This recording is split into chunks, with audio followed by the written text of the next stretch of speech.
নারকেল প্রধান অঞ্চলগুলোতে নারকেল দিয়ে অনেক রকমের রান্না করা হয়। এর মধ্যে নারকেলের দুধ দিয়ে পোলাও অন্যতম।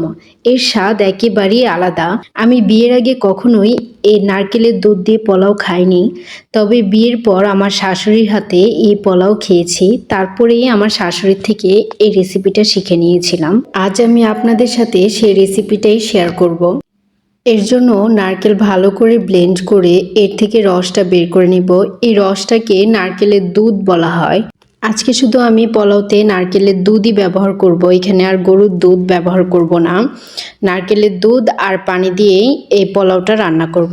এর জন্য পাতিলে পর্যাপ্ত পরিমাণে তেল দিব। তেলটা একটু গরম হলে এখানে কিছু পরিমাণে গরম মশলা অ্যাড করব। তারপরে অ্যাড করে নিব পেঁয়াজ। তো পেঁয়াজগুলো একটু বেরেস্তা টাইপের করে ভাজবো আমি। তো পেঁয়াজগুলো বেরেস্তা হয়ে গেলে এখানে অ্যাড করে দিব আগে থেকে ধুয়ে পানি ঝরিয়ে রাখা পোলাও চালগুলো। তারপর সবগুলো একসাথে ভালো করে ভেজে নিব। ভাজা হয়ে গেলে এখানে অ্যাড করব নারকেলের দুধ আর পানি। যতটুকু চাল নিয়েছি তার ডাবল পরিমাণে নারকেলের দুধ আর পানি অ্যাড করব। অনেক দিন পর মাটির চুলায় রান্না করার জন্য সব কিছু এলোমেলো হয়ে যাচ্ছিল। তো এখানে আদা রসুনের পেস্টটা ভাজার সময় দেওয়ার দরকার ছিল, তো ভুলে গিয়েছিলাম, যার কারণে পরেই দিয়ে দিয়েছিলাম। যাই হোক, তারপরে অ্যাড করব পরিমাণ মতো লবণ আর কিছু পরিমাণে চিনি। তো এগুলো ভালোভাবে দিয়ে নেড়ে ঢাকনা দিয়ে ঢেকে দিতে হবে।